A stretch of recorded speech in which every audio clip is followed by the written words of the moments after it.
In 2017, the Syrian government forces and its allies, backed by Russia's air cover, managed to rid large swathes of territory of foreign-backed terrorists.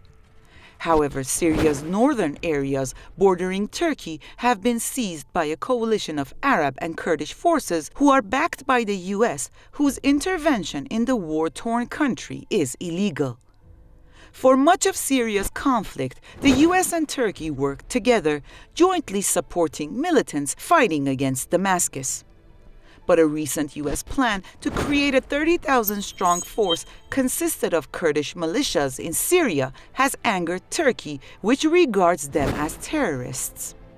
Since January the 20th, Turkish military forces have invaded Syria, carrying out attacks on the war-torn country's Afrin region.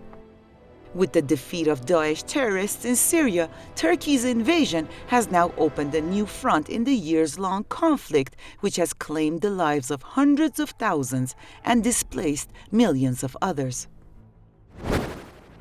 So it's always been the plan for Turkey and others to have boots on the ground in Syria. And initially, I believe it was Daesh that was supposed to encourage such invasion. And the Turkish people are actually opposed to it, the people, not the government.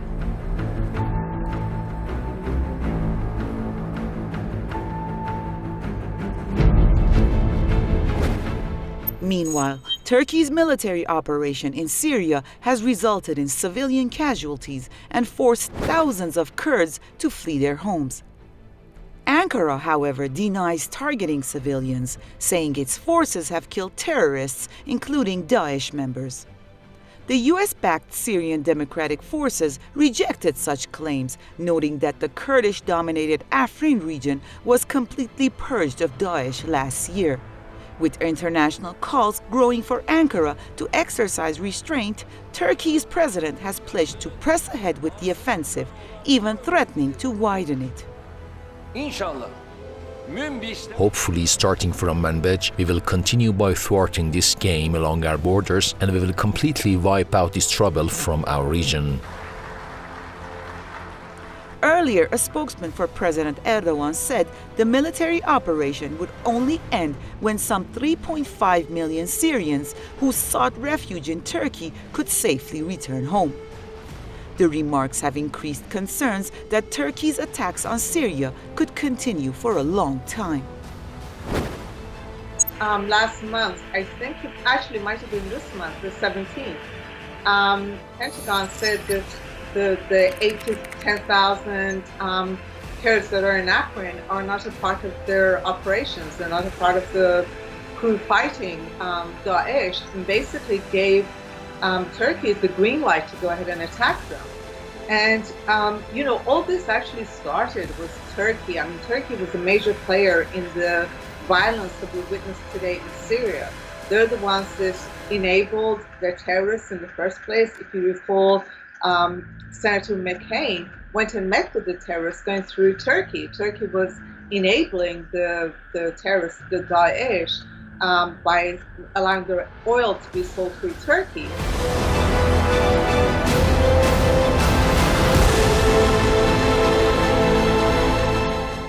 Turkey's air and ground operations in Syria's north have become a matter of great concern to the U.S. and Russia, which have military forces in the conflict-ridden country. During a phone conversation, U.S. President Donald Trump urged his Turkish counterpart to exercise caution and avoid any actions that might risk conflict between the two countries in Syria. Turkey's top diplomat said earlier that his country's army wants to avoid any clashes with American, Russian, or Syrian government forces. Mevlut Çavuşoğlu, however, added that Turkey would do whatever necessary for its security. Meanwhile, political tensions have intensified between the U.S. and Russia after reports of a suspected chlorine attack near Damascus. The U.S. has been critical of Russia's intervention in Syria, which came at a request from Damascus. And the suspected gas attack has provided Washington with even more ammunition. In reaction, Russia has said the U.S.'s stepped-up rhetoric is aimed at derailing peace talks due to be held in Sochi next week.